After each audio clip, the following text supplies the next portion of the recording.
Praise the lord.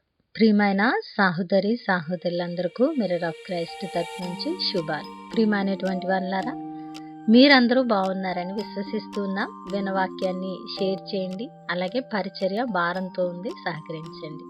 మరి ఈరోజు దేవుడు మనతో మాట్లాడుతున్న అద్భుతమైన మాటలను ధ్యానం చేద్దాం, మన జీవితాల్లో పెట్టుకొని ఫలించే వారముగా ఉందాం. యెషయా గ్రంథము 51వ అధ్యాయము 7వ వచనం. మనుష్యులు పెట్టు నిందకు భయపడుకుడి, వారి దూషణ మాటలకు దిగులు పడుకుడి. దేవుని నామానికి మహిమ కలుగును గాక. ప్రియమైనటువంటి దేవుని బిడ్డలారా, ఈరోజు మనము మనుషులు పెట్టేటువంటి నిందలకు, వారి దూషణ మాటలకు భయపడకుండా, దిగులు పడకుండా దేవుని యొక్క నీతి మార్గాన్ని అనుసరిస్తూ ముందుకు వెళ్తూ ఆయన చేత బలపరచబడే వారంగా ఉండాలని దేవుడు మనతో బలంగా మాట్లాడుతూ ఉన్నారు. అయితే ఈ మాటలు ఎవరి కోసం? మనుషులు పెట్టు నిందలకు భయపడకుండా, దూషణ మాటలకు బాధపడకుండా, మరి మన జీవితాలలో మన యాత్ర కొనసాగించాలంటే ఇది ఎవరికి సాధ్యపడుతుందంటే నిజ క్రీస్తును ధరించిన వారికి మాత్రమే సాధ్యపడుతుంది. అందుకే ఈ వాగ్దానము అందరికీ కాదండి, కొందరికే. ఎందుకంటే ప్రతి ఒక్కరూ కూడా దేవుని సరిగా అర్థం చేసుకోలేని స్థితిలో ఉన్నవారు సైతము కూడా మేము భక్తి పరులము అని అనుకుంటూ కొన్ని వాగ్దానాలను తమకు అన్వయించుకొని ఇది మా కోసమే అనుకుంటూ ఉంటారు. కానీ ఆ వాగ్దానాలు ఎప్పటికీ ఎన్నటికీ కూడా వారి జీవితాలలో మరి అవి నెరవేర్చబడవు. కారణం ఏమిటి అంటే మనము సరైన భక్తి విధానాన్ని అనుసరించకపోవడమే.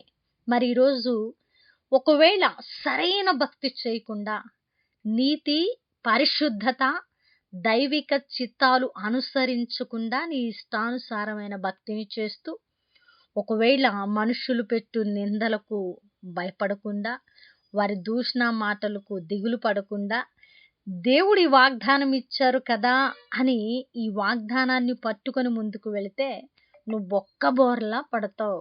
ఆ వాగ్దానము నీ పట్ల ఎన్నటికీ ఎప్పటికీ కూడా నెరవేర్చబడదు. ఇది కొందరికి అని ఎందుకు అన్నానంటే, ఈ వాగ్దానము మనలో నెరవేర్చబడాలంటే మనము తగ్గింపు స్వభావము కలిగి క్రీస్తును ధరించిన వారముగా, క్రీస్తు మాదిరిని కనపరిచే వారము అయి ఉన్నప్పుడు మనుషులు మనల్ని నిందిస్తూ ఉంటారు కదా, అప్పుడు మనం భయపడకూడదు. ఆ సమయంలో చాలా మనల్ని దూషిస్తూ హేళన చేస్తూ ఉంటారు కదా, అప్పుడు దిగులు పడకుండా ఉంటాం.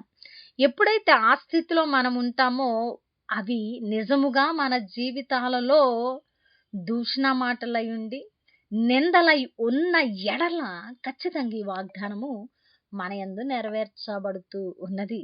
కాబట్టి ప్రియమైనటువంటి వాళ్ళారా, వాగ్దానము మన పట్ల నెరవేర్చబడాలంటే మనము ఖచ్చితత్వమైన భక్తిని చేయవలసిందే. ప్రతి వాగ్దానము డైలీ ప్రామిస్లో చూడగానే ఇది నా కోసమే అని అనుకుంటే పొరపాటే. ఎందుకంటే వాగ్దానము ఎప్పుడు ఎలా చెప్పబడింది, ఎవరి కోసం చెప్పబడింది, అది ఎప్పుడు మన జీవితాలలో నెరవేర్చబడుతూ ఉన్నది అనేటువంటి లోతైన జ్ఞానం కూడా మనకు అవసరమై ఉన్నది. కాబట్టి ప్రియమైనటువంటి వాళ్ళారా, ఈరోజు నిజంగా నీతియుక్తమైన భక్తిని చేస్తూ ఉన్నావా? అయితే నువ్వు నిందకు భయపడొద్దు, దూషణ మాటలకు దిగులు పడొద్దు. దేవుడు నిన్ను ఆదరించే దేవుడై ఉన్నారు. వినవాక్యము ఫలింపు కొరకు ప్రార్థన. పరిశుద్ధుడా, ప్రేమ కలిగిన తండ్రి, అద్భుతమైన వాక్యము చేత మాతో మాట్లాడి మా హృదయాలను కట్టి బలపరిచినందుకు వందనాలు. ఈరోజు ఈ వాగ్దానము ఎవరైతే నా కోసమే అని అనుకుంటున్నారో వారి భక్తి జీవితాలు ఎలాగును ఉన్నాయో వారి హృదయాలను పరిశీలన చేసుకొని మీ సన్నిధిలో నిలబడే మనస్సును వారికి దయచేయండి.